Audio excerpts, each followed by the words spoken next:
Christian Horner is gone from Red Bull, as the Formula One team's years of growing crisis have led to its biggest bombshell yet. Having led Red Bull for 20 years from its very first race in F1, Horner has been released from his operational duties, aka sacked as Red Bull Racing CEO and team principal. He's immediately replaced by Laurent Mekies, formerly the boss of Red Bull's second team, Racing Bulls. So a massive Red Bull F1 era, which won 14 World Championships and 124 races, is over just like that. And it's come as a real shock. Because while Horner has battled several controversies of late, and this has felt years in the making, there was no sign that this was coming so quickly. Not to us, and not to Horner, who we understand was only informed of Red Bull's decision on Tuesday evening after the British Grand Prix, and then asked to tell Red Bull staff himself at the team's Milton Keynes headquarters on Wednesday morning. So what's happened? We believe that this is an accumulation of various problems that have left Horner more vulnerable than ever, and the combination of Red Bull's competitive trajectory and the ongoing saga around the future of Max Verstappen is the trigger, rather than something specific to Horner himself. Remember, Horner already survived a personal scandal over a year ago when Red Bull opted to stick with him after an independent investigation of misconduct against a member of staff cleared him of wrongdoing. And while that has never completely gone away, there's no fresh development that fits the timeline of Horner being sacked now so suddenly. Plus, Red Bull has been quite warm towards him in its limited comment about letting him go, praising him for his exceptional work and thanking him for everything, which wouldn't happen if there was a new controversy that ushered him out the door. While it's highly unusual for this to have happened so suddenly in season, if Red Bull had reached the point of seriously doubting its trajectory under Horner, there's no good time to make a change. All waiting would do is just delay the chance to start changing things. It's worth pausing briefly to understand just how vulnerable Horner had become. With all that's happened in the last 3 years, plus Red Bull's current competitive situation, he was more exposed than he's ever been in his 20 years in charge. Forget the fact that last year, Verstappen clinched a 4th straight World Championship. Red Bull was overhauled by McLaren as the team to beat across 2024 and 2025, and that has mattered more. Especially as since the passing of Red Bull co-founder Dietrich Mateschitz in late 2022, Horner's time as team boss has been increasingly beset by controversy. There's been a growing internal division between Horner and significant people around Verstappen, including Max's father Jos and Red Bull's motorsport advisor Helmut Marko.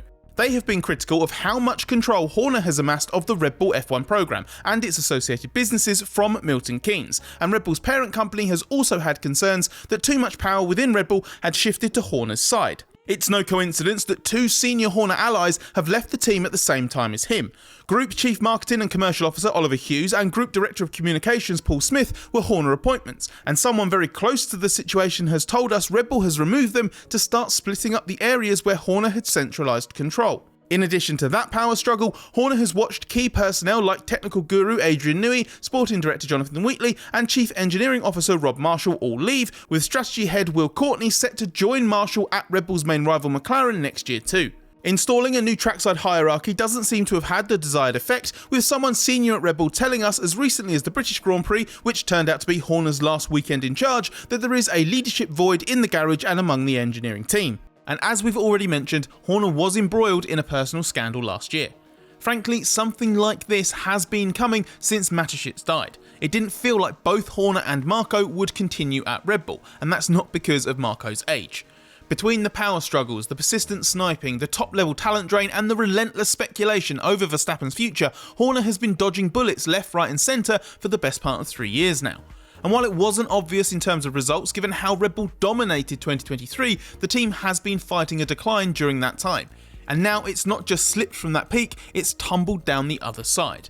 There will almost certainly be no championship this year, with Verstappen 69 points off the lead of the drivers' standings and Red Bull a distant 4th in the constructors' contest. Its second car has barely scored points this year, first with Liam Lawson in the first 2 races and then with Yuki Tsunoda since. That second driver problem has become a full-on crisis of its own, with Horner central to the decision to give Sergio Perez a lucrative new contract last May, then pay him off in December to replace him with Lawson, then demote Lawson after 2 races anyway. With the aforementioned staff exits, the foundation of the team's structure has cracked, if not crumbled entirely, and the driver fighting single-handedly for the team on track through all this nonsense might leave, which we're about to get onto. Horner has not been the direct cause of all that's gone wrong, but he has been at the centre of it, and his exit is the consequence. As we mentioned at the top, the prospect of Verstappen leaving could be part of the trigger for this happening now. The person who's happiest about Horner's exit is surely Jos Verstappen, who's been at war with Horner for over a year. Remember, Jos warned back at the 2024 Bahrain Grand Prix that Red Bull would fall apart under Horner's leadership, and every problem since then has given him a chance to say "I told you so" and issue a new warning to boot. That's led Jos repeatedly pushing a narrative that Max could leave, with Mercedes boss Toto Wolff very keen on signing the four-time world champion.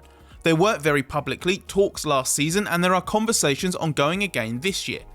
The endgame for this was really to keep pressure on Horner and Red Bull, with a move next year not thought to be very likely. And Horner's exit now almost certainly helps keep Verstappen where he is for 2026. It's well documented there's a contract clause that could allow him to leave Red Bull for next year. We understand this clause becomes active if Verstappen is not in the top 3 of the championship at the end of July this year or the top 2 at the end of July next year. Verstappen is currently 3rd, only 18 points ahead of George Russell, who has outscored him by 19 points in the last 4 races.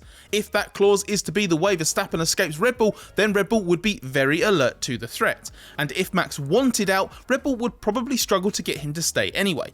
Horner always said that even if there is a contract, if a driver doesn't want to stay, they won't be forced to. If it's not as dramatic as Red Bull boss is thinking, if Horner's still here next year then Max won't be, they may have seen removing Horner as a necessary thing to do to try to satisfy the Verstappen camp's demand to do everything possible to improve the team's fortune.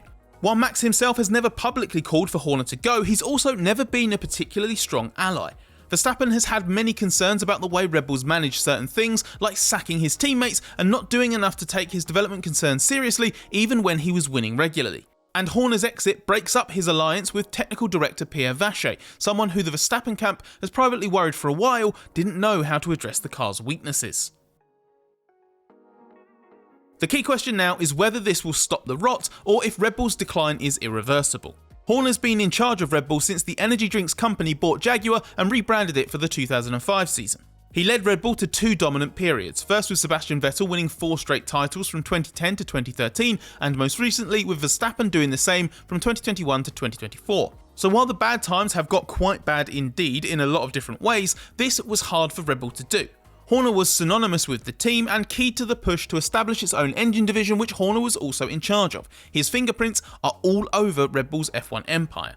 For all the possible downsides of Horner, Red Bull has given itself an extremely challenging future as it prepares to take on the additional task of being an engine manufacturer into a new rules era of F1 next year without the leader who's built the whole thing up over 20 years. The blueprint of any team's success in the last 3 decades is very clear: senior management providing a budget and standing back out of the way of an expert, focused, pure racing operation.